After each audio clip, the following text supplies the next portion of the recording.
Você já sentiu que sua vida precisava de uma pausa? Que seu coração busca por respostas, mas não sabe por onde começar? Caminho da Fé, Descobertas na Estrada da Alma. Não é apenas um livro, é uma jornada, uma história real de superação, fé e transformação que vai inspirar você a dar o próximo passo na sua vida. Descubra como desafios podem se transformar em lições e como cada momento pode ser uma oportunidade para se reconectar com o que realmente importa. Este livro é para quem busca mais do que histórias. Busca propósito, busca inspiração, busca a si mesmo. Disponível em e-book e na versão livro físico. Comece hoje sua jornada de transformação. Caminho da Fé. Descobertas na Estrada da Alma. O que você está esperando?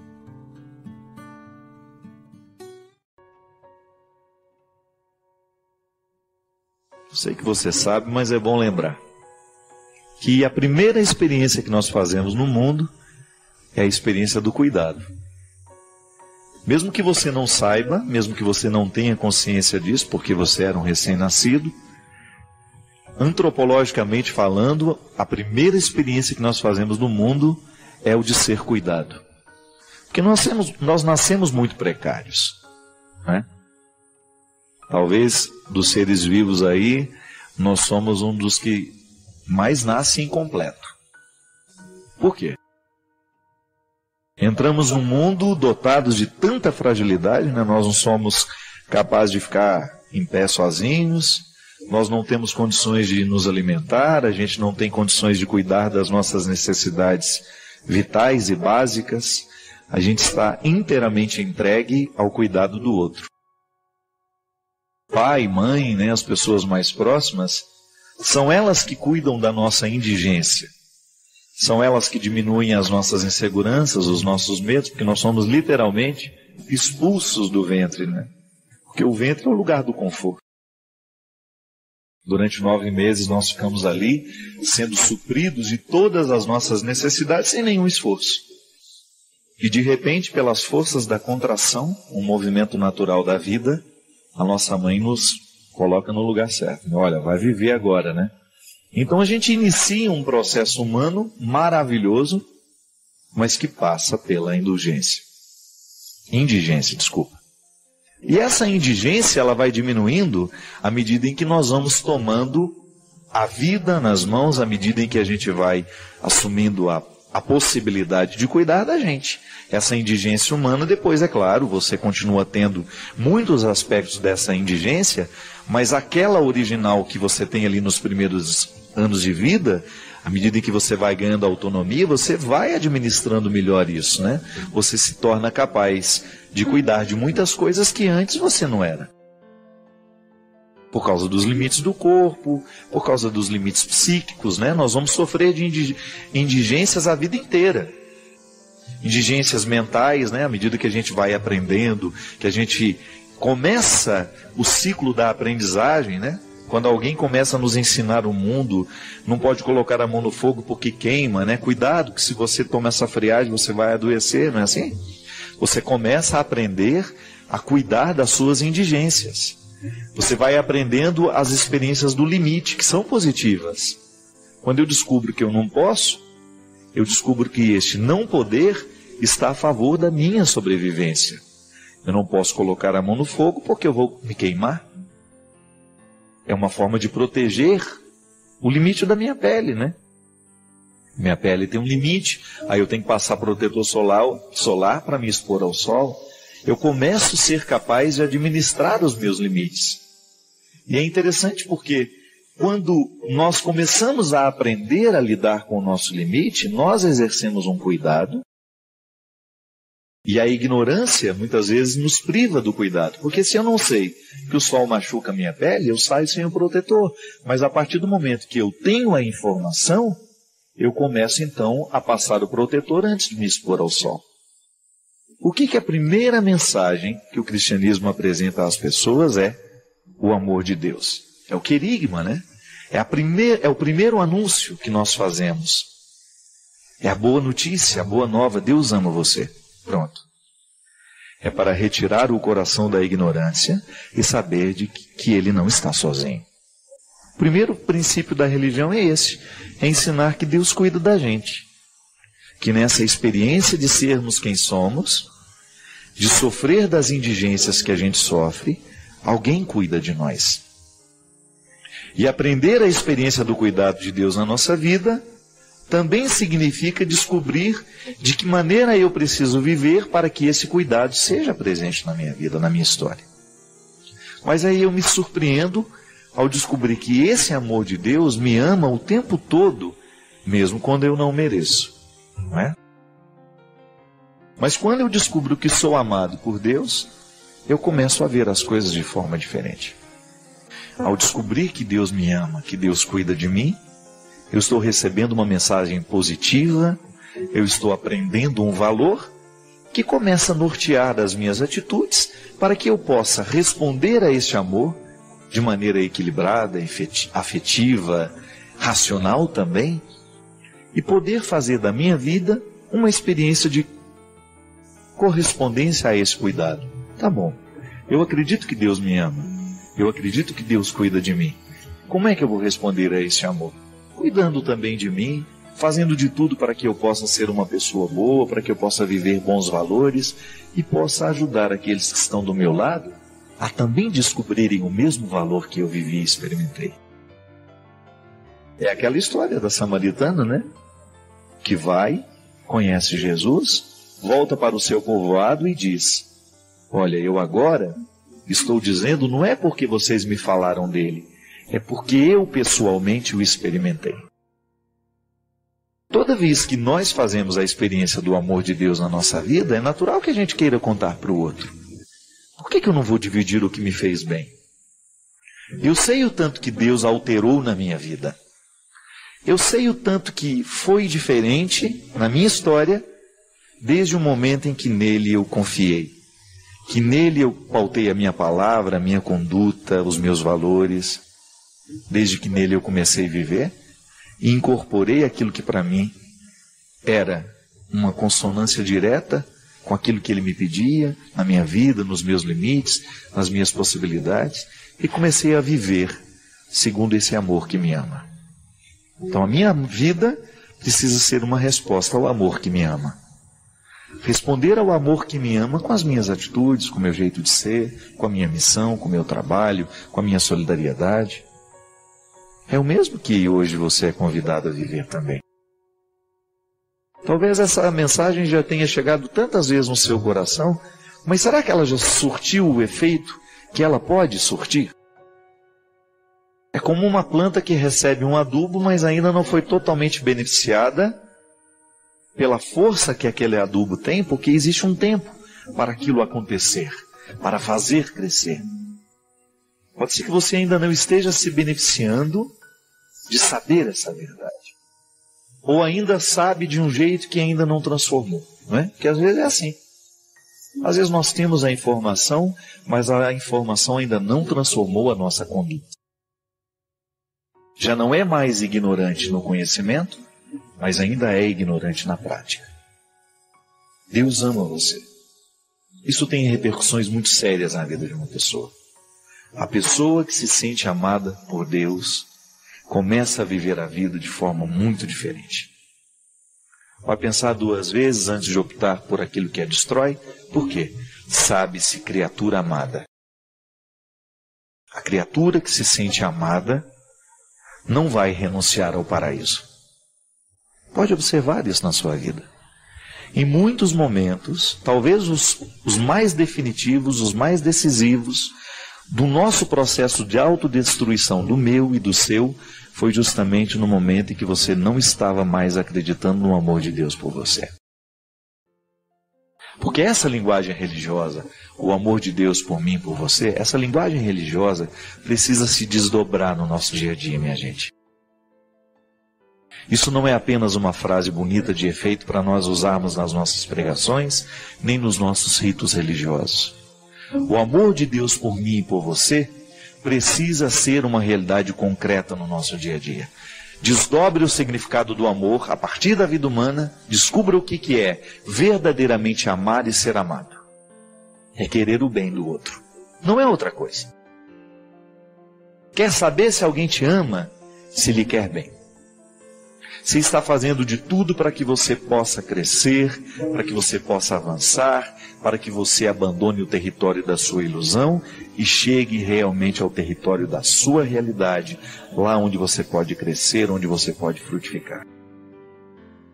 As pessoas que verdadeiramente nos amam, nos querem no lugar certo, ainda que não seja o lugar que ela deseja para nós. Porque às vezes a mãe, no desejo de amar o filho, não permite que ele vá longe, por quê? Porque ela o quer grudado nele. Não é assim. O amor é aquela possibilidade de enviar. Vai ter sempre a possibilidade de retornar. E eu fico muito feliz toda vez que eu vejo as pessoas que eu amo conquistando lugares mais altos, alcançando lugares do coração que antes ela nem sabia que possuía. É o que Deus quer de nós.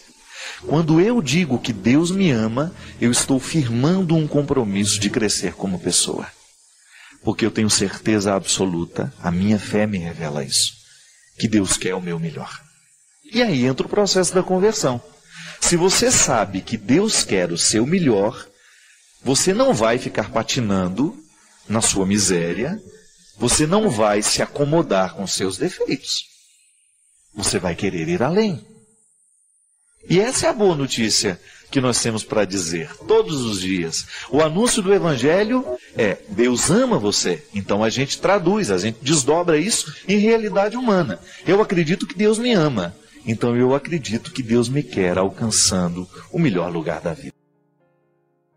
E esse melhor lugar, ele está diretamente ligado à minha realização pessoal, à sua realização. Deus lhe quer feliz.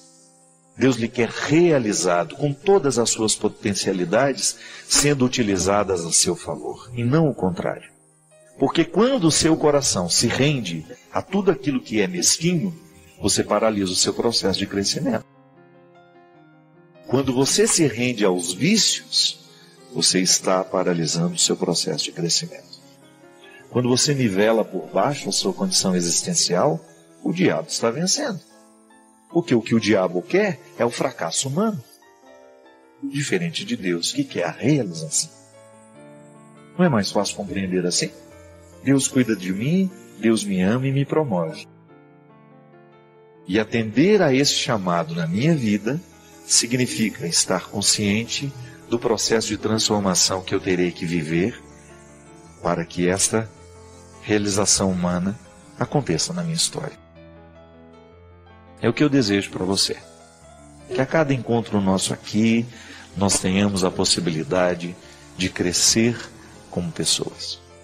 Que nós tenhamos a oportunidade de avançar para águas mais profundas no nosso autoconhecimento. Que nós tenhamos a possibilidade de tomar posse desse território que Deus já reservou e preparou para mim e para você. Muito boa noite, é com muita alegria que nós começamos mais um programa de direção espiritual. Hoje recordando essa mística que o coração representa na nossa vida, né? Toda vez que nós falamos coração, nós estamos nos referindo à totalidade do que a gente é. Aquilo que o meu coração ama, aquilo que o meu coração rejeita, aquilo que o meu coração acredita, aquilo que o meu coração quer, aquilo que o meu coração sonha.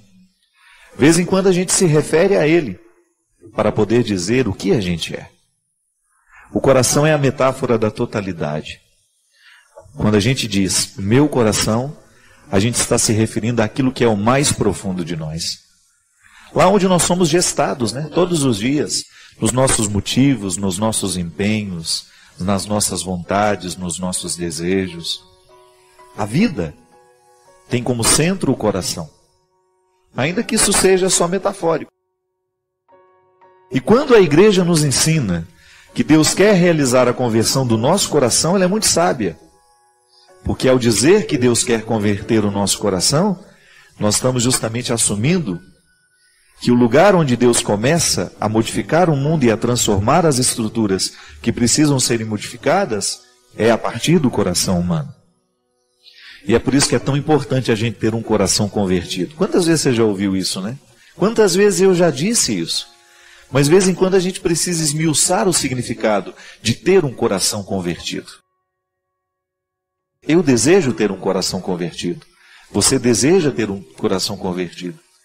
Um coração que tenha a conversão como referência, tendo como referência nessa conversão o coração de Jesus. Queremos ser como Ele. Queremos ser parecidos com Ele. Por isso a gente lê o Evangelho, a gente participa das celebrações eucarísticas, a gente confessa, a gente comunga, a gente vive, a gente partilha, a gente busca crescer, porque a gente quer ter um coração parecido com o de Jesus. E o primeiro passo para que o nosso coração seja parecido com o de Jesus é a gente permitir que a misericórdia dele nos visite de vez em quando. Porque só a partir da reconciliação interior, só a partir dessa amizade interior que nós vivemos com a gente mesmo, é que a gente tem condições de ultrapassar, de ir além, de vencer e de viver esse processo de conversão. Você sabe que a especialidade do diabo, né, de tudo aquilo que é diabólico no mundo, é justamente fazer com que o nosso coração seja o nosso inimigo. Como é que ele faz isso? Quando ele começa a semear dentro de nós situações, pessoas, oportunidades que não estarão favoráveis ao nosso crescimento humano. Uma pessoa viciada, por exemplo. O vício não pode definitivamente fazer com que cresça dentro do nosso coração coisas boas, uma vez que o vício é tudo aquilo que me rouba de mim. Então tudo aquilo que vai sendo semeado dentro do meu coração para me destruir, vai transformando o meu coração no meu pior inimigo. E é interessante isso. Muitas vezes na vida nós nos destruímos a partir de nós mesmos, daquilo que nós permitimos.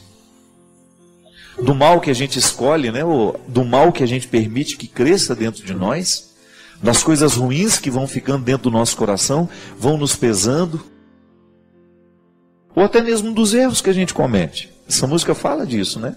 Muito tempo eu não cantava essa música. Já me condeno tanto pelos erros que na vida eu cometi. Quantas vezes nessa vida eu encontro pessoas que estão destruídas justamente porque não são capazes de se perdoarem.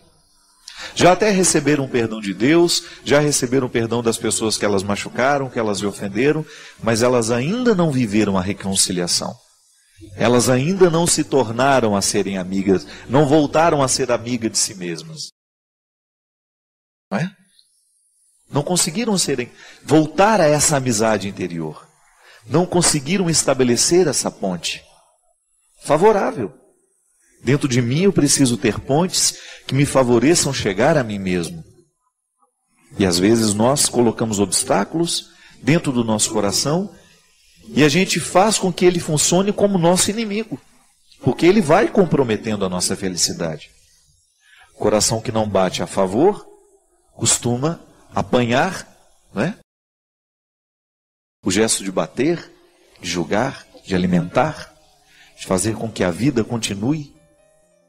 Se ele não bate, ele apanha, né? Ele vai guardando, ele vai perdendo a vitalidade. Quantas vezes na vida a gente fez isso com a gente? Quantas vezes você se transformou no seu pior inimigo quando você permitiu que o pior ficasse em você?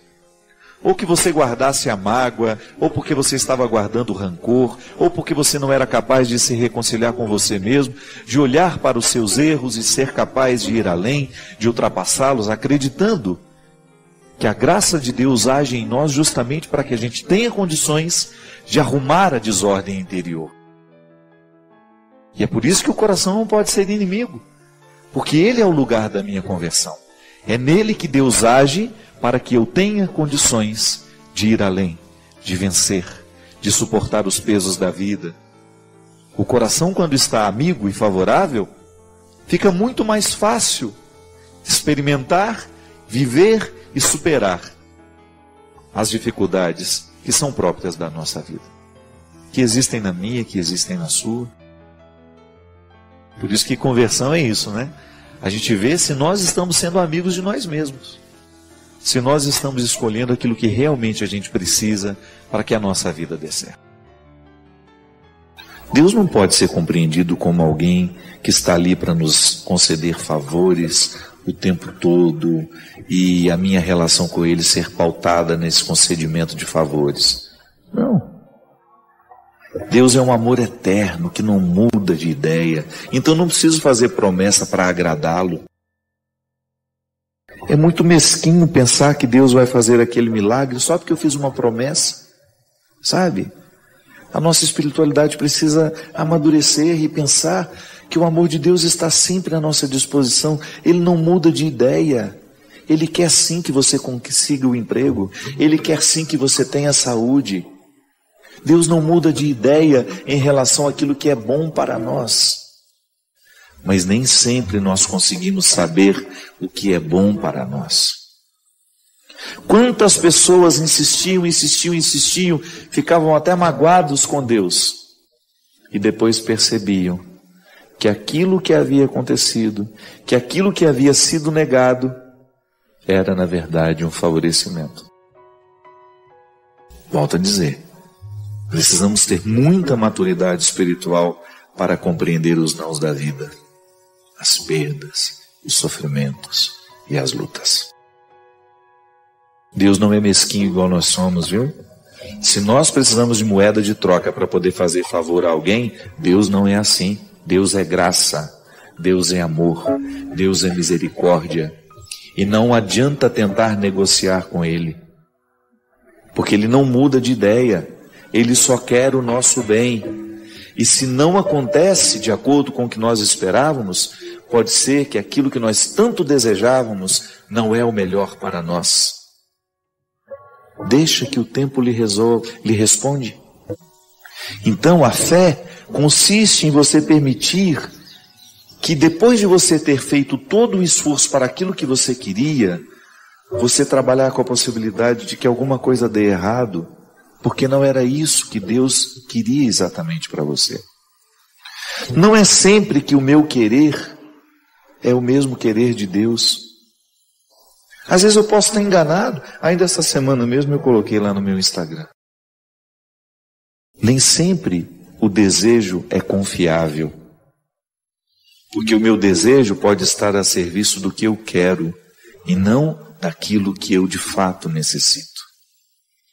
Então eu rezo, faço promessa, faço isso, faço o meu esforço e o negócio dá errado, eu fico decepcionado com Deus. Não, pelo amor de Deus.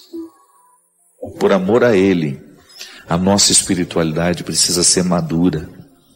Fazemos o nosso esforço, nós rezamos, nos empenhamos, mas Deus não aceita moeda de troca. É disso que nós estamos falando. A nossa espiritualidade precisa nos levar ao debir. Precisa nos fazer chegar a esse lugar reservado, onde só cabe você e Deus. É lá neste lugar que você aprende a teologia da graça. Não academicamente como eu pude aprender. Não estou falando de estudo acadêmico. Porque chegar a essa antessala é o quarto dos fundos, né? Isso em hebraico chama-se debir. O debir, para a cultura hebraica, era o quarto dos fundos da casa. Um quarto sem luz. O quarto mais difícil de se chegar. E depois essa palavra foi colocada no contexto do templo. O templo de Herodes, quando ele foi construído, o debir era o santo dos santos, o lugar onde os sacerdotes só entravam uma vez por ano. Interessante isso. O lugar onde o sacerdote entrava apenas uma vez por ano era separado da sala do templo. Eram 3 salas, separado por uma cortina, e ali havia a prevalência de um mistério. E é por isso que nesses últimos anos da minha vida, eu tenho encarado, inclusive, às vezes vira até piada para os meus, para aqueles que estão do meu lado, e quando eu vou e o negócio deu errado, eu, antes de ficar nervoso, eu falo, foi um livramento. Não era para ser. Porque antes eu me irritava de um jeito que vocês não imaginam. Então hoje, às vezes, até as pessoas que são próximas a mim fazem piada um pouco disso, né? Mas é verdade, eu acredito mesmo nisso.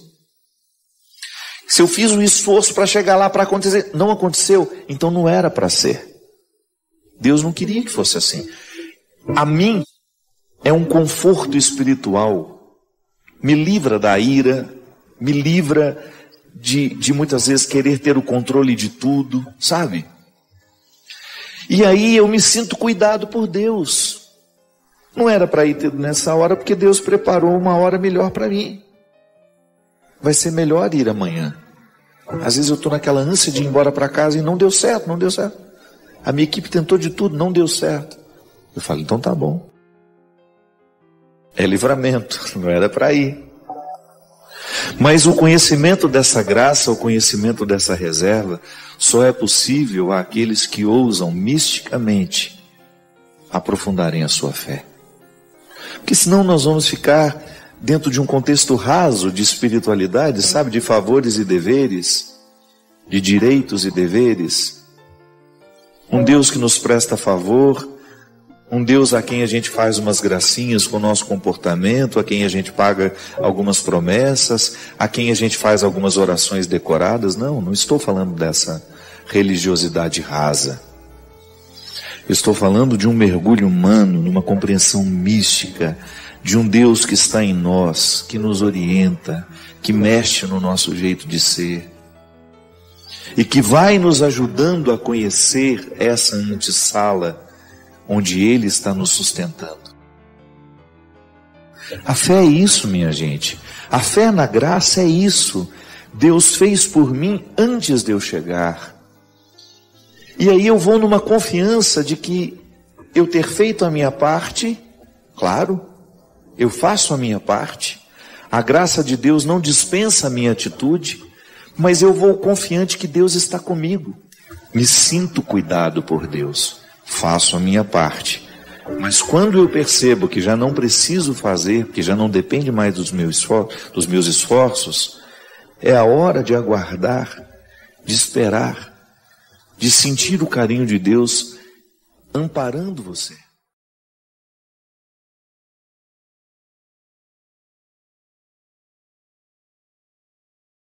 Ainda que não esteja comigo no meu dia a dia, essa fraternidade é possível quando nós identificamos que nós queremos o bem do outro, que eu queira somente o bem do outro. Marcas do que se foi, sonhos que vamos ter, como todo dia nasce, novo em cada amanhecer. Oh, oh, marcas do que se foi, sonhos que vamos ter, como todo dia nasce, novo em cada amanhecer. A conversão é isso. É quando você olha para tudo aquilo que está marcado em você, pelos acontecimentos, e você permite que a graça de Deus atue sobre aquele território que está machucado, sobre aquele território que foi ferido. Volto a dizer, o ano foi difícil para todos nós. Eu tive as minhas dificuldades, você teve as suas. Eu tenho as minhas feridas, você tem as suas.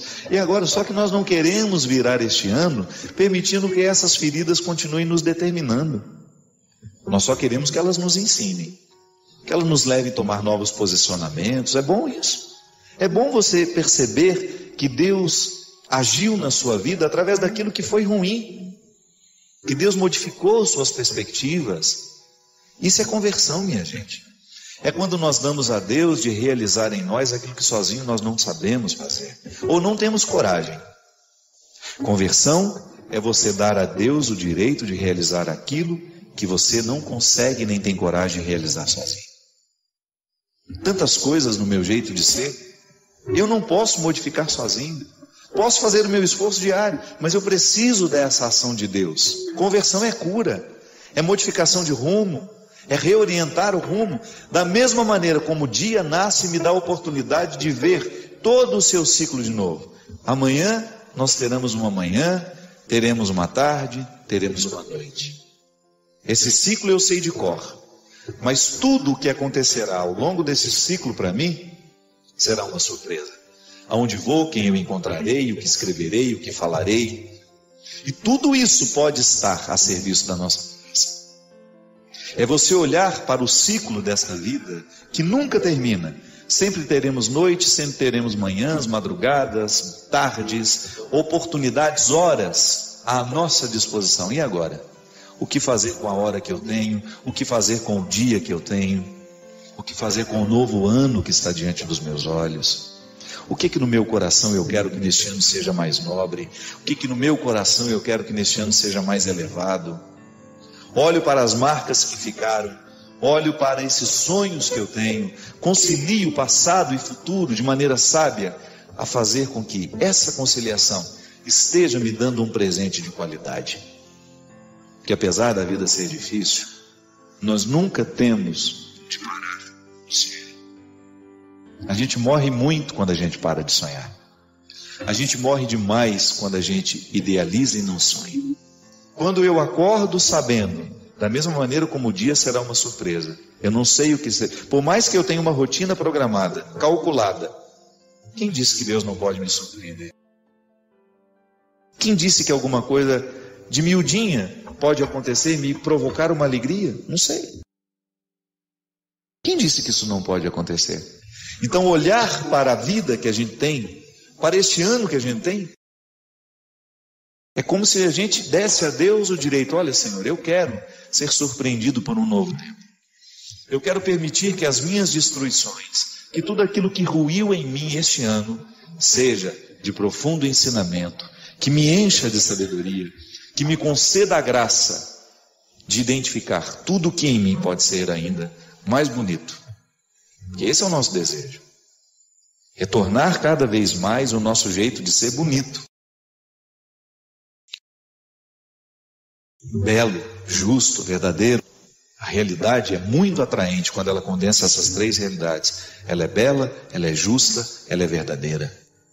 Quando nós nos dispomos a viver o cristianismo, outra coisa a gente não quer, senão permitir que a beleza de Deus esteja refletida em nós, que seja refletida nas nossas atitudes. Como é que um cristão reconhece o outro? Na maneira como se acolhem. Eu posso dizer bonito que eu vivo o evangelho, que eu sou ministro disso, ministro daquilo, eu sou padre, eu sou profeta, mas se eu trato mal uma pessoa que se aproxima, eu dou um contra-testemunho para ela. Eu gero nela uma descrença do meu cristianismo. E o pior, eu fico descrente de mim mesmo. Que a grande armadilha do diabo em nós é quando ele nos faz ficar presos a essas mesquinharias que desabonam o que nós sabemos do nosso cristianismo. Porque não é o julgamento do outro que me derruba, é o que eu me faço quando deito a cabeça no meu travesseiro e eu sei que eu não agi de maneira cristã. É assim, minha gente. Cada vez mais permitindo que essa luz chegue na nossa consciência, transforme radicalmente o nosso jeito como olhamos para nós, o jeito como olhamos para o outro, essa luz que inunda o nosso quarto, retirando tudo aquilo que é penumbra, que nos faz tropeçar no meio do escuro. Quando o quarto está escuro demais, é um perigo andar nele, a gente tropeça, a gente pode se machucar. Uma mente que não está iluminada por Deus, ela se machuca o tempo todo. Por quê? Porque lhe falta essa luz que lhe orienta, que lhe permite andar com segurança. E Deus ilumine cada vez mais a nossa consciência. Esse é o projeto de vida que nós precisamos ter para 2015. Que a nossa consciência esteja cada vez mais iluminada, para que Deus nos dê condições de reconhecer onde é que nós erramos, onde é que nós somos mesquinhos, onde é que nós não estamos agindo de maneira bela, justa, verdadeira. Aí sim nós estamos adentrando o ano como todo cristão precisa adentrar. Uma responsabilidade que nos coloca semeadores da vida que queremos colher. Por isso, seja honesto. Olhe para as sementes que você tem semeado na sua vida, olhe para as sementes que você tem semeado na vida do outro. E perceba se essas sementes vão gerar coisas boas ou vão gerar coisas ruins. Porque esse milagre Deus não faz não, viu? Se eu semeio coisas ruins, é bem provável não é certo, de que essas sementes me trarão frutos muito, muito, muito ruins de serem saboreados. Agora, se eu me esmero através de uma consciência iluminada, propostas novas, eu quero ser um homem novo, você pode ser uma mulher nova, um homem novo. Jogar fora todas essas sementes ruins que nós levamos nos bolsos, a semente do ressentimento, a semente da mágoa, a semente do rancor, da mentira, da fofoca, do ciúme, da posse, a semente da arrogância, da prepotência, marcas do que se foi, sonhos que vamos ter.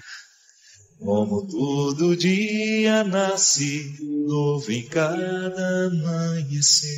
Obrigado pela sua companhia. Derrame sobre nós a bênção do Deus Todo-Poderoso. Ele que é Pai, Filho e Espírito Santo. A relação sempre foi muito tranquila, ela está dizendo, muito companheirismo. E ela coloca uma coisa interessante aqui. Eles nunca brigaram durante todo o processo do namoro. E no começo do mês de junho, 5 meses depois de casado, ele simplesmente disse que cometeu um erro e saiu de casa. Foi embora. Foi como se uma bomba tivesse caído sobre a minha cabeça, padre. Minha família está muito abalada, a dele também, principalmente a mãe dele, que é muito católica. Eu o amo, sempre fui uma boa esposa, sempre fiz tudo certo. Não sei o que fazer, não entendo por que ele fez isso comigo. Não sei mais se posso reconstruir a minha vida. Por favor, me dê uma luz. Primeira coisa, minha filha. Não se casa com uma pessoa com quem você nunca brigou, né? Isso não é um valor, com todo respeito. Uma relação ela só pode ser compreendida como saudável se há desentendimentos também. Às vezes nós temos uma visão muito romanceada, muito romântica do outro, né? Com todo respeito a você, minha filha.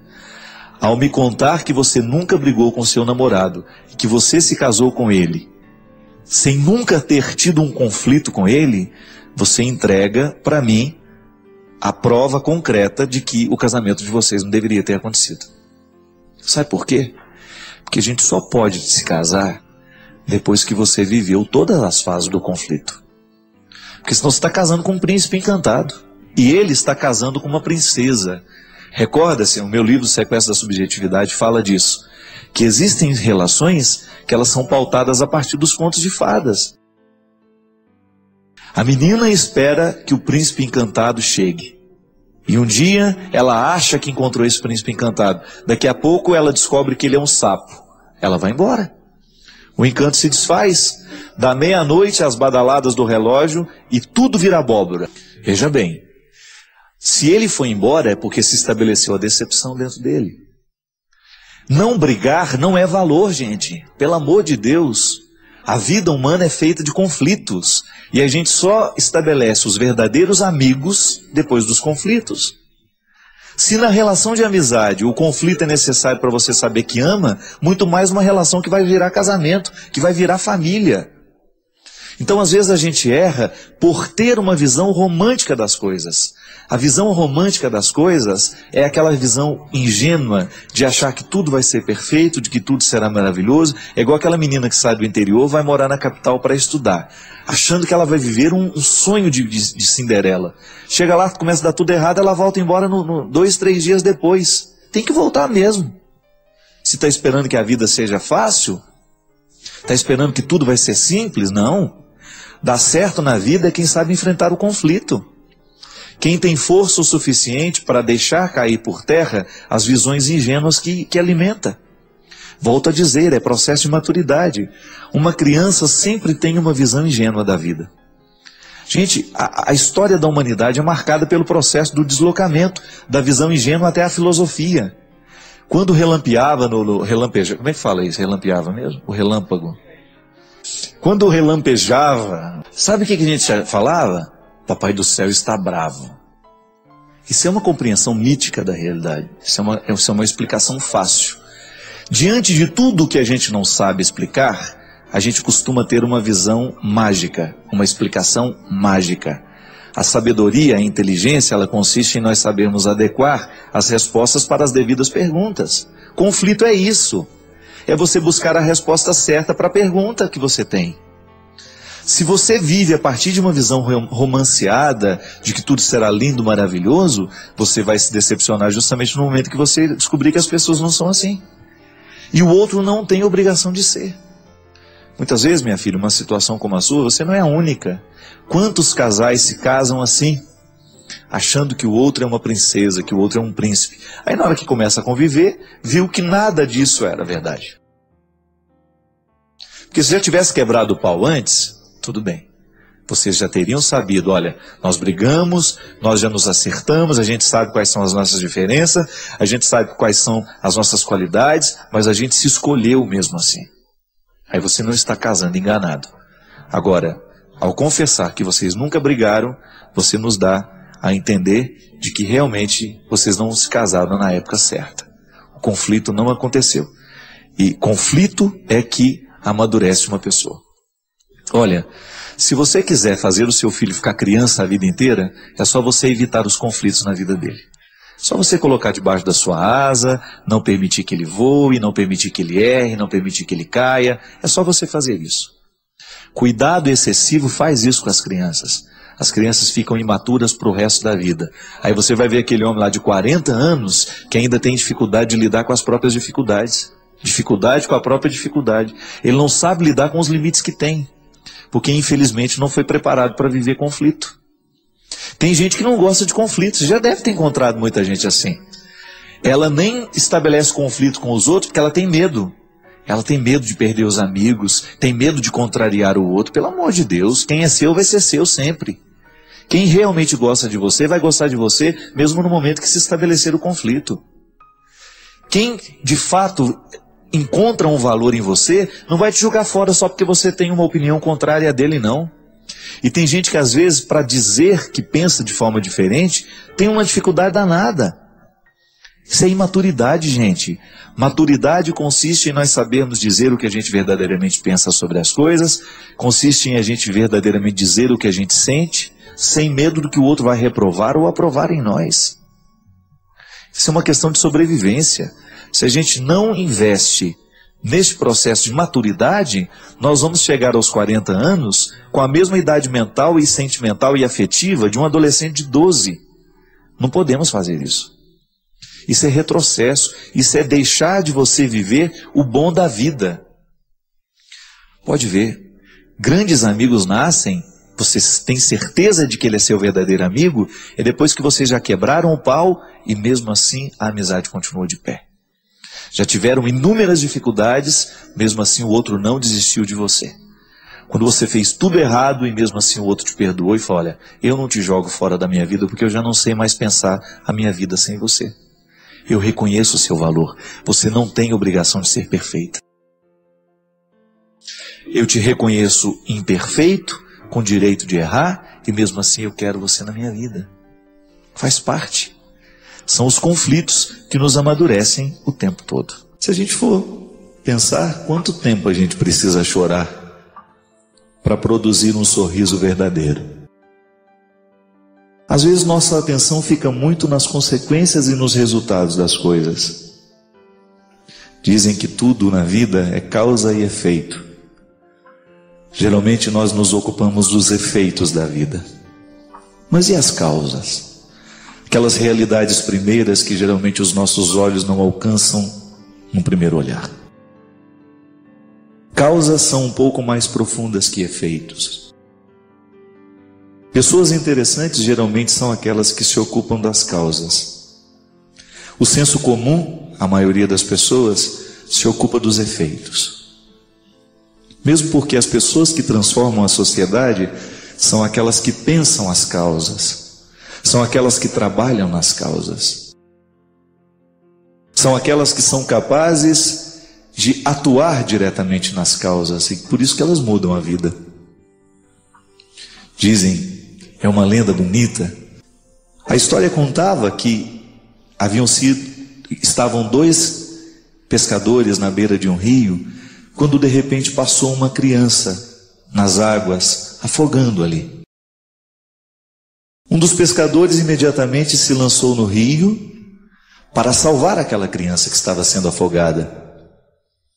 Retiraram aquela criança e daqui a pouco mais 2 crianças descendo o rio abaixo, afogando. Então foi preciso que os 2 se jogassem no rio. Tiraram aquelas 2 crianças e daqui a pouco mais 3 crianças, uma morreu afogada, só tiveram condições de tirar 2. E de repente eram muitas crianças que estavam descendo, afogando no rio, quando um daqueles pescadores resolveu sair do rio e correndo pela margem afora, e indignado o outro perguntou: peraí, justamente agora em que eu preciso de você, você não vem me ajudar a retirar as crianças que estão afogando do rio? Ele disse: não, eu vou em cima para descobrir quem é que está julgando as crianças. Veja bem, qual é o efeito? As crianças que afogam. Qual é a causa? Alguém que joga as crianças no rio. Se a gente cuida somente dos efeitos, é possível que a gente não consiga resolver tudo. Mas se a gente busca aquela sabedoria de chegar nas causas, a gente resolve todos os efeitos. Quantas vezes na vida nós sofremos porque nós estamos nos efeitos da dor? A gente ainda não conseguiu chegar na causa. A gente não buscou a raiz. Eu ando devagar porque eu já andei depressa demais. E hoje trago este sorriso porque eu já chorei demais também. Você que já passou pela dura experiência de sofrer com profundidade e descobriu a causa deste sofrimento, você soube preparar bem o seu sorriso. Eu acho interessante isso. A possibilidade de nós olharmos na vida o contexto das causas, não somente o contexto dos efeitos. Quando a gente observa somente o contexto dos efeitos, nós corremos o risco de ser injustos com as pessoas. Uma pessoa é muito mais que um efeito que eu posso observar. Ela é a mistura de causas que às vezes eu desconheço, mas que pela força do conhecimento, da aproximação, eu posso chegar. Você sabe muito bem disso. Quantas vezes na vida você foi observada, você foi olhada como um efeito e só?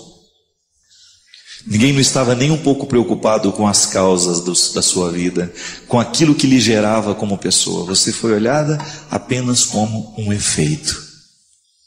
E efeitos são transitórios, são passageiros, eles mudam. Causas são realidades mais fecundas. O que me fascina em Jesus é a sua capacidade de descobrir as causas, de não só se ocupar dos efeitos. Jesus não estava nem um pouquinho preocupado com os defeitos aparentes, com os efeitos aparentes das pessoas. Jesus estava preocupado era com a causa, com aquilo que ele tinha de mais profundo ali naquele coração diante dele. E por isso todas as pessoas que eram olhadas por Jesus recebiam dele esta coragem de se desafiar, esta coragem de saírem de si, de saírem dessas causas aparentes, desses efeitos aparentes e chegar à raiz das causas. Porque se a gente quiser mudar a nossa vida, não basta a gente se ocupar dos efeitos, a gente precisa ir lá nas causas. E para a gente chegar na causa do defeito, a gente precisa ter muita paciência com a gente. Para a gente chegar na causa do defeito do outro, a gente precisa ter muita paciência com ele. E ninguém prometeu que seria fácil mesmo. Se a gente quiser amar, se a gente quiser levar essa vida a sério, nós teremos que nos debruçar sobre ela todos os dias. Nós teremos que ter a calma para que a gente possa julgar a água no momento certo da planta, para que a gente possa saborear os frutos depois. É o processo humano, minha gente. É o processo divino misturado nessa condição humana maravilhoso. Processo lindo que você vive, que eu vivo também. Quem sabe hoje Deus vai nos dar a graça de que você, através do que vai ser falado aqui, entre no universo das suas causas e não somente a partir dos seus efeitos. Pode ser que você esteja lutando muito com você e nada esteja dando certo, justamente por causa disso, você está lutando somente com seus efeitos. Não. Busque o que há de mais profundo em você. É ali que Deus pode transformar. É ali que Deus quer converter. É ali que Deus quer mudar. Os efeitos, esses serão consequências de uma causa bem resolvida. Dizem que os advogados assumem a nossa causa. Ele vai nos defender diante do tribunal. Ele assumiu a nossa causa. É o mesmo que Jesus faz conosco. O processo redentor de Jesus está aí. Eu sou o criminoso, mas ele assume a minha causa, morre por mim, vive por mim, ressuscita por mim e me entrega a possibilidade de uma vida nova. Todos os seus delitos, todos os seus crimes, todos os seus erros, todos os seus defeitos são causas que Deus resolveu assumir por você. E ao assumir a sua causa, Ele lhe motiva a trabalhar dentro do seu coração aí, a você descobrir os excessos, a você trabalhar a sua humanidade para que você se torne um ser humano melhor, mais bonito, do que você merece. Você merece ser melhor. As pessoas que estão do seu lado merecem que você seja melhor. E é a partir dessa mística que nós vamos descobrindo as nossas causas e, consequentemente, melhorando os nossos efeitos. Padre, assisti uma palestra onde o senhor dizia que nós devemos aprender com os nossos sofrimentos e que tudo o que nos acontece pode ser fruto, é um fruto de nós mesmos, que quando a gente não tem problemas a gente inventa um. Mas como tirar algum aprendizado na dor? Vem por aí, né? O ideal seria aprender sendo atraído pela vida, mas às vezes a gente tem que ser corrigido pela não vida, pela dor, pelo sofrimento, pela morte. Quantas pessoas que não se convertem por causa de um sofrimento? Não é? Muitos santos se converteram depois do primeiro tombo. O próprio Paulo, né, que a gente estava falando do Paulo, foi um tombo na estrada. Santo Inácio de Loyola foi a mesma coisa. E sempre depois daquela experiência de sofrimento, um novo homem ou uma nova mulher, né? A melhor forma de compreender o que o sofrimento pode lhe inspirar é você conhecer o ciclo do sofrimento. Ele sempre faz uma volta em nós. Ele nos envolve e do mesmo jeito que ele nos envolve, ele vai embora. Procure fazer o que você não gosta, porque o que você gosta você já faz bem. É um pouco essa experiência de você ser envolvido pelo sofrimento, porque toda vez que eu estou fazendo o que eu não gosto, eu de alguma forma estou vivendo um desconforto. Que nós temos uma mudança na morfologia do cérebro mesmo. Você tem uma modificação cada vez que você é contrariado. Cada vez que você apreende uma nova modalidade da vida, o seu cérebro é modificado. Isso é muito interessante. Rogério, toda vez que nós estamos vivendo esse ciclo do sofrimento, a gente precisa descobrir o que ele me sugere, porque eu não posso vivê-lo de uma forma infértil. Se eu estou sofrendo, eu preciso, então, dar sentido ao que me envolve, a esse desconforto. Quando a gente faz o que a gente não gosta e a gente sofre o que está fazendo, a gente aprende e a gente quebra uma série de preconceitos. Ô Fábio, mas deixa eu te fazer uma pergunta também, então, já que estamos aqui dois apresentadores, né? Ninguém gosta de sofrer, né? No seu livro você diz um negócio assim: quando o sofrimento bate a sua porta, é melhor abrir. Melhor abrir.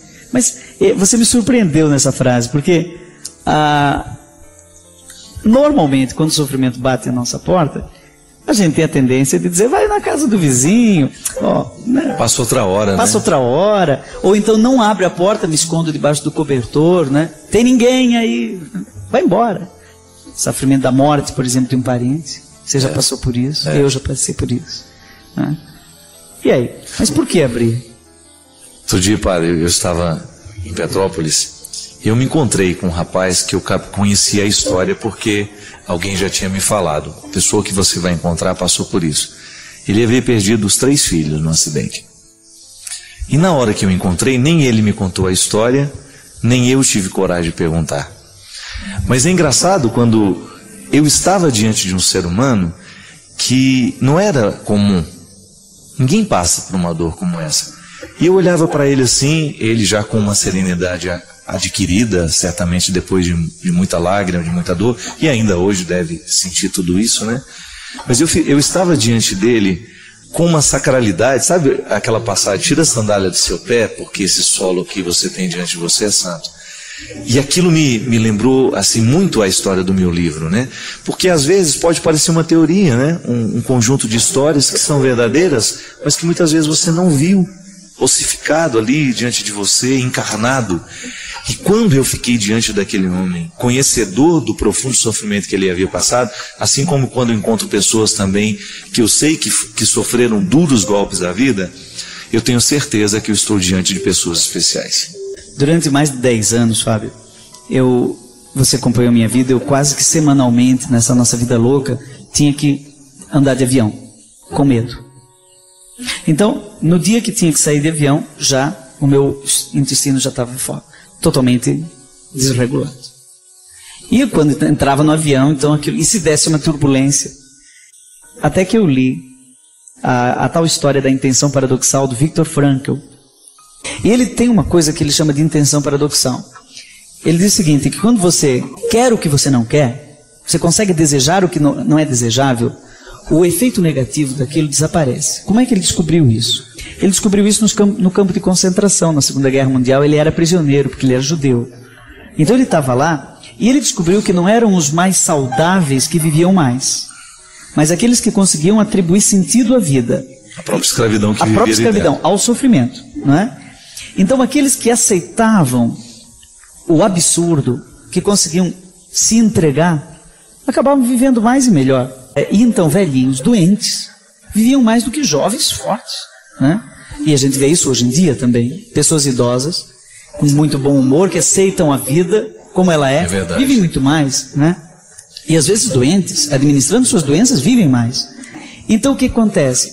Se você aceita o sofrimento, se você abre a porta, você desarma o sofrimento. Tira o poder que ele tem de nos destruir. Por isso que estou lançando um disco novo, que tem uma canção que chama Entrega para Jesus. Eu sempre, como teólogo, sempre achei isso muito complicado. Quando eu vou num hospital dizer para a pessoa, olha, entrega para Jesus. Hoje eu entendo que a oração de entrega, né, de colocar tudo nas mãos de Deus, é uma oração profundamente psicológica. Que a pessoa quer o que não quer e aquilo tudo começa a fazer sentido. Agora eu vou dar um exemplo que você vai entender. O que é a intenção paradoxal? Quando a gente quer lembrar o nome de alguém e não lembra, quanto mais você quiser lembrar, menos você consegue lembrar. Agora, se você consegue renunciar ao desejo de lembrar, logo, o nome é esse. Quanto mais você deseja, você se apega àquele desejo, você sabe, Fábio. Quanto mais você quiser o sucesso, menos ele virá. Agora, é só você dizer assim, não quero mais o sucesso, eu quero mais uma casinha branca na varanda, num quintal, uma janela e uma viola para cantar. Mais gente vai te procurar. Agora, peça aplauso que ninguém dá. Então isso se chama intenção paradoxal. Acho que por isso tem que abrir a porta mesmo. Tem. Deus não nos coloca fardos, Ele nos alivia. Porque essa é uma consequência natural daquele que se empenha no processo de mudança. A gente vai ficando mais leve. Ter um coração de Jesus significa ter um coração mais leve. Ter um coração semelhante ao dele, a gente abre mão dos ódios que nos pesam, dos rancores que nos machucam. E aí a gente vai assumindo uma leveza humana que é um projeto muito interessante. Ouso dizer, é um projeto muito inteligente, que só os sábios saberão compreender. Nós não temos o direito de perder a nossa vida ao lado de pessoas, de situações que nos façam perder. Foi Ele mesmo que nos disse. De nada vale ganhar o mundo se você perder a própria vida. De nada vale ganhar o mundo se nós perdermos a própria vida. Talvez você esteja pensando aí, é verdade. Em muitos momentos da sua vida você foi infeliz porque alguém negou o que você era. Não lhe deu a oportunidade de ser quem você era. Aí, minha amiga, é um desastre. Quando nós não somos interpretados de um jeito certo, quando o outro olha para nós, do mesmo jeito como ele olha para uma parede, ou para um quadro na parede, ou ele olha para nós como se fosse um objeto de decoração na vida dele, você corre o risco de estar sendo objetificado. Perdeu a identidade. Deixou de ser. Entrou na dimensão do fazer da maneira mais cruel que um ser humano pode entrar.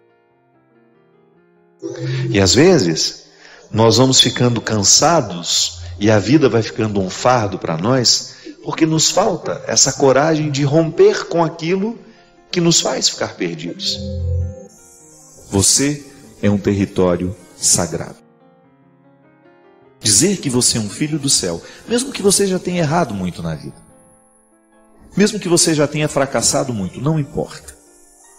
Hoje é dia de recordar que você é um território santo. E ao reconhecer que é um território santo, você tem o direito de desfazer todos os acampamentos irregulares que porventura aconteceram na sua vida. Pessoas que chegaram, estruturas, mentalidades, coisas que de repente foram tomando conta de você e que lhe transformaram num objeto, num bem de consumo. E infelizmente você acostumou a viver assim, mas sabe muito bem lá dentro, no fundo do coração, sabe que este incômodo precisa terminar, porque a sua realização é que está em jogo. E nós não temos o direito não, gente, de brincar com a nossa realização. Nós não sabemos quanto tempo a gente tem, não é verdade? Quanto tempo nos resta para a gente ser quem a gente é?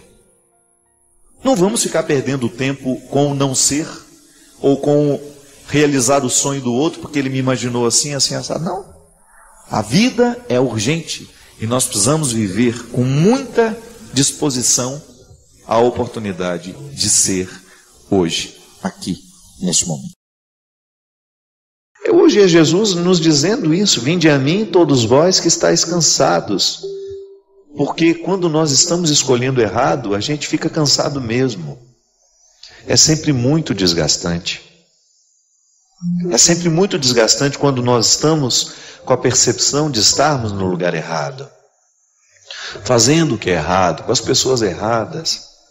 É cansativo.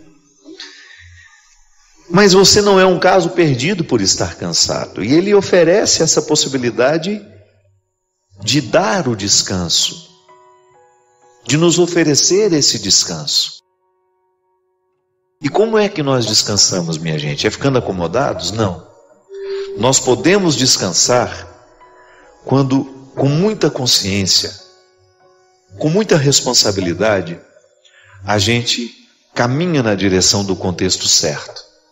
Quando você fala, olha, a partir de hoje, tudo que está ao meu redor, todos que estão ao meu redor, precisam facilitar a minha salvação. Porque em algum momento você pode descobrir, você de repente, através desse programa, através de uma leitura que você faz, através de uma palavra, você de repente descobre que você está vivendo a condição de objeto.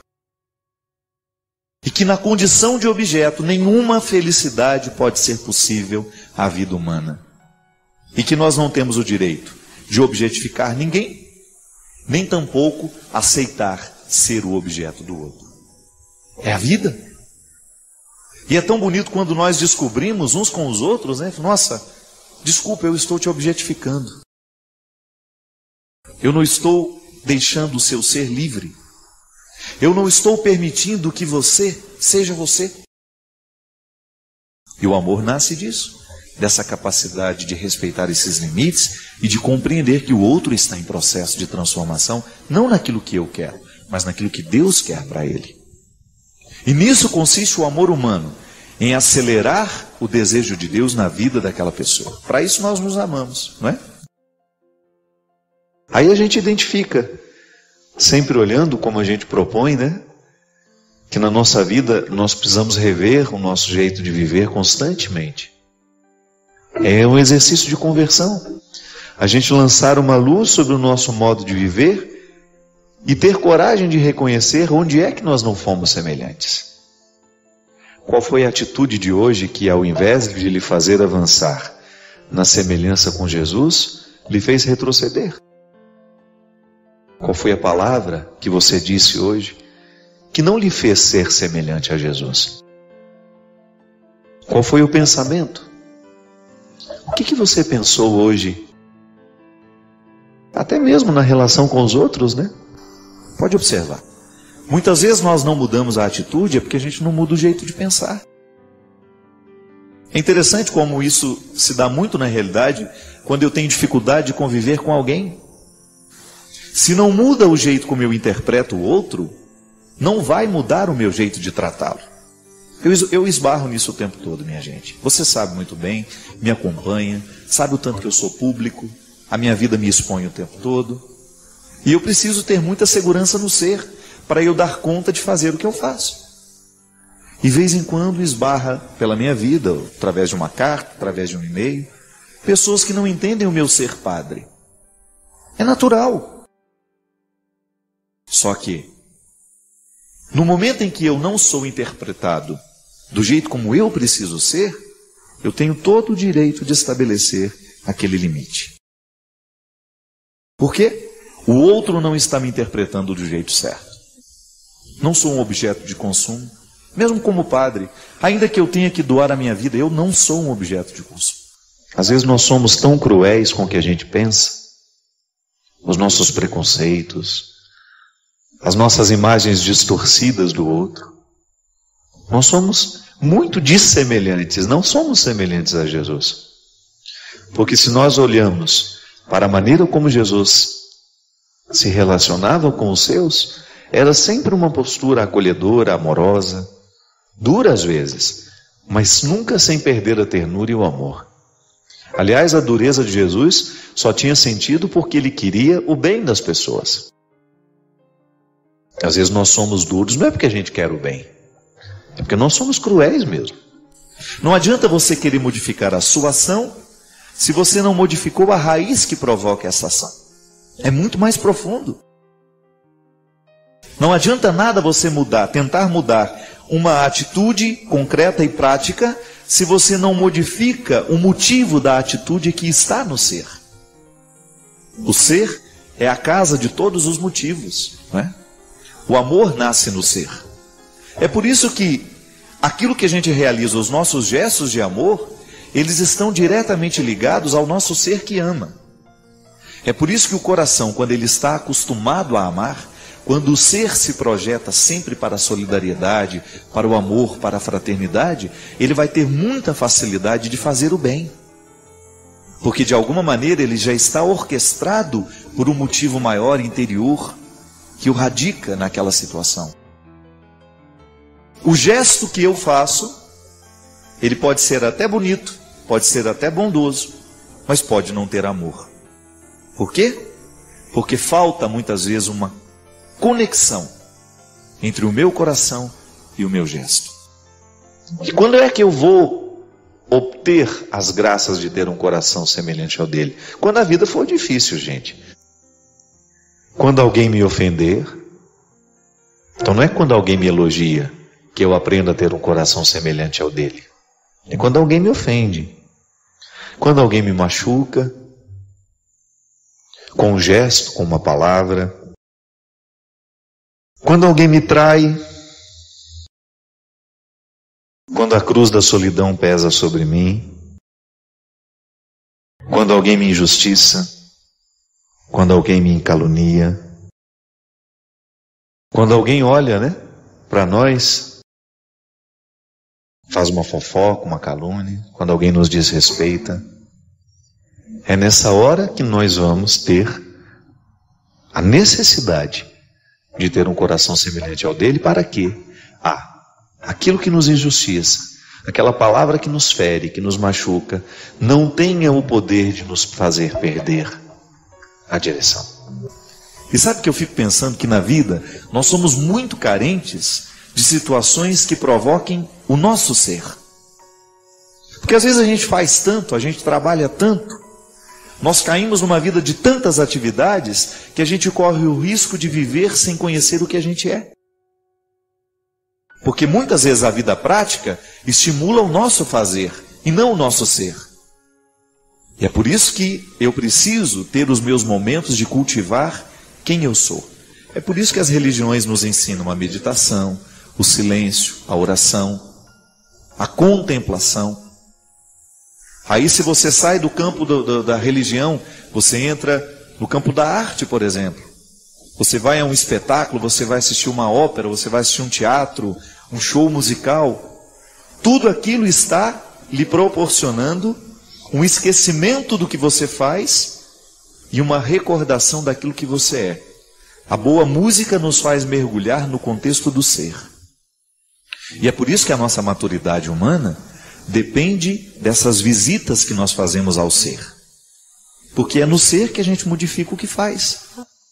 Por isso que é bom a gente ouvir pessoas que estejam comprometidas com o bem da gente. Ela não vai nos enganar. Por isso é bom conviver, trabalhar, dividir a nossa vida com pessoas que estejam comprometidas com o nosso bem. Porque você vai fortalecendo dentro de você essa salvação.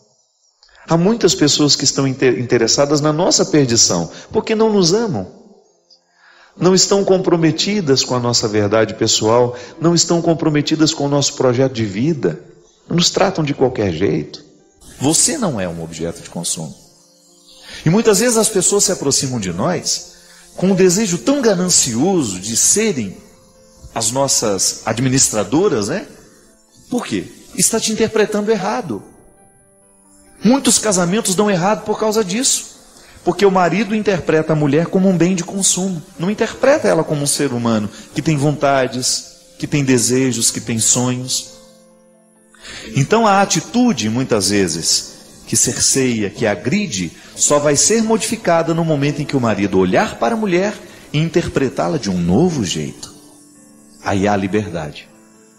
E na liberdade nós podemos ser irmãos, podemos ser amigos, podemos ser felizes, porque ninguém está impedido de ser. É por isso que Jesus fala, e ele aconselha aos seus naquela época, que a gente precisa ter um coração semelhante ao dele. Porque se a gente luta para ter esse coração semelhante ao dele, a sabedoria vai nos ajudar a discernir se o contexto está favorável para a salvação ou se o contexto está favorável para a perdição. Particulariza essa palavra hoje. Pensa o que essa palavra representa na sua história hoje. Olhe para o contexto mais íntimo da sua história hoje. Particulariza isso. Você está hoje enfrentando, enfrentou situações, estabeleceu vínculos hoje que favorecem o contexto da sua salvação ou favorecem o contexto da sua perdição? É possível ser muito concreto nessa reflexão. Então, antes de fazer o que Jesus faz, eu sou convidado a ser quem Ele é. Essa é a ousadia da proposta cristã, para mim, para você. E ao dizer que eu sou filho do céu, eu estou assumindo na minha vida o compromisso de ser com Jesus. E aí, naturalmente, eu vou ter os mesmos gestos que Ele tem, as mesmas atitudes. Mas a palavra primeira é ser. Eu sou cristão. E porque sou cristão, as minhas atitudes nascerão naturalmente cristãs. Naturalmente é uma palavra difícil, né? Porque nem sempre é natural o nosso gesto cristão. Mas é porque falta a conversão do ser. Que a vida cristã não é outra coisa senão você zelar diariamente pelo contexto da sua salvação. Tome posse disso. Ser salvo consiste em você zelar pelo contexto da sua salvação. Aí você olha para a vida que você vive, as pessoas que têm autoridade sobre você, influência sobre você, os livros que lê, a música que escuta, o programa que assiste, aquilo que a gente deixa guardar na cabeça e no coração. Esse é o contexto da sua salvação ou não. É o contexto também, pode ser o contexto da perdição. Não adianta. Não temos como negar. Esse contexto humano é onde Deus pode agir ou ele pode ser privado de agir.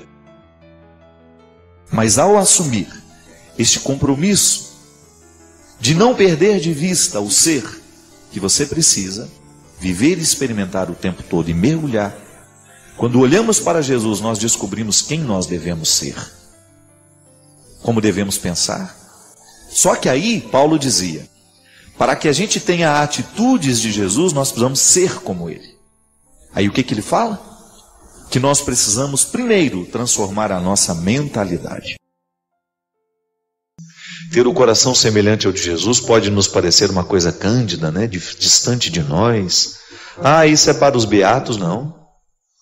Ter um coração semelhante ao dele é ter um coração que seja capaz de zelar pelo contexto da nossa salvação. E volto a dizer, nós não estamos falando apenas de uma salvação escatológica para depois da morte. Também. É que ela, na verdade, é apenas uma consequência do viver bem.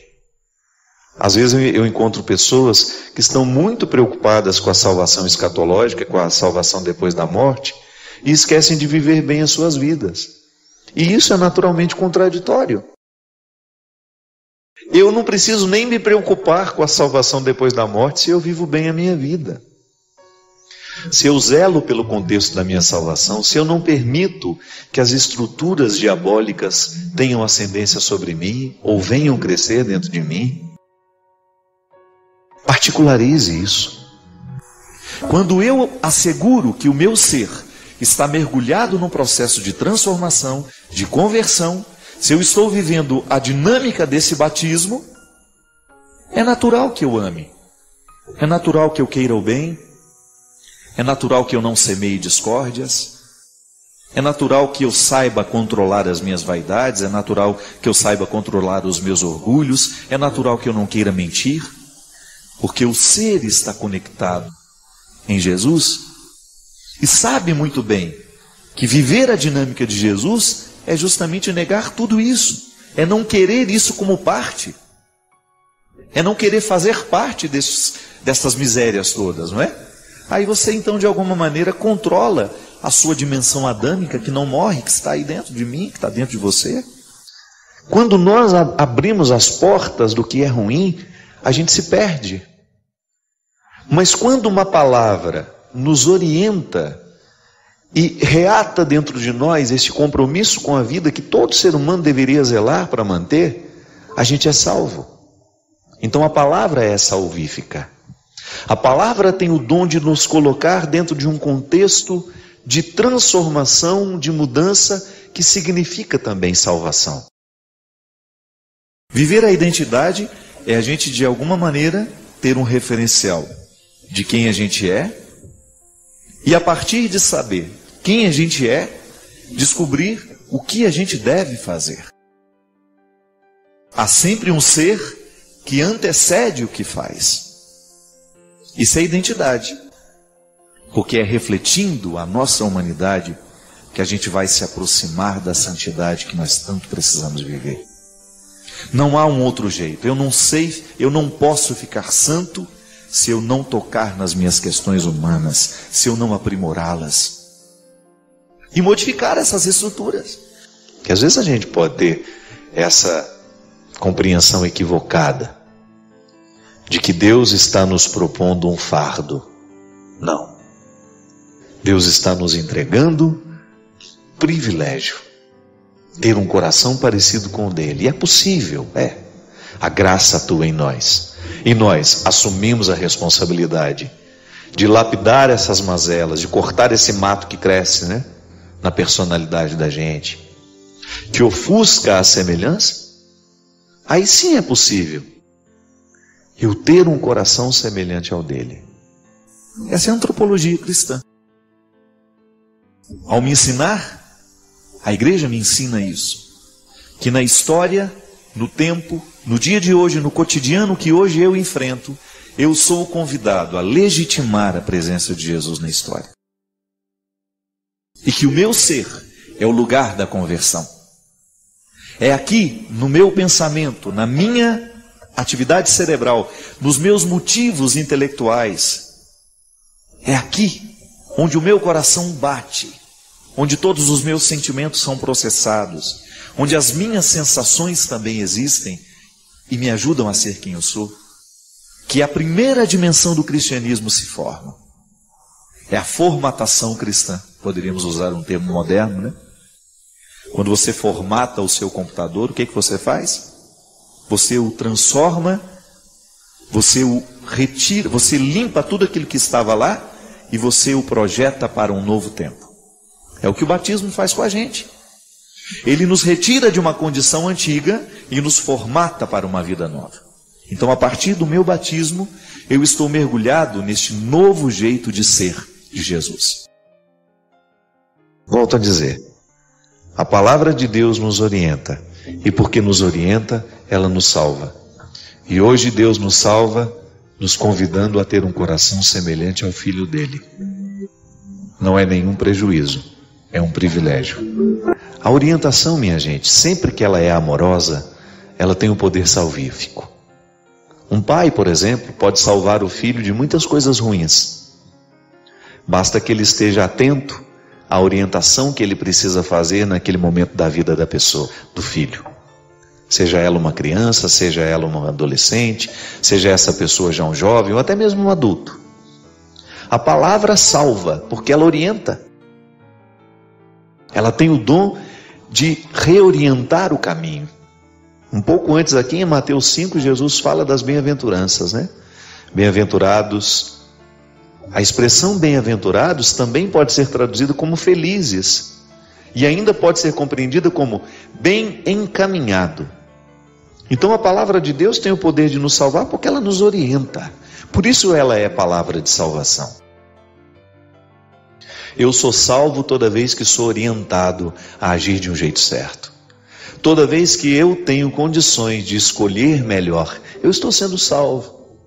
Quando a palavra nos orienta, minha gente, ela cria dentro de nós um contexto de redução da ação do que é maligno em nós. E o que nos salva são as mudanças que nos tornam melhores. Eu, quando lhe quero bem, eu estou lhe proporcionando ser quem você é e, ao mesmo tempo, ajudando a retirar os excessos que prejudicam o seu ser. Pedindo a Deus que nos conceda a graça de ter um coração semelhante ao seu Filho. E esse é o nosso propósito, diariamente. Quando a gente se coloca nessa caminhada cristã, outra coisa a gente não pretende senão assumir essa semelhança.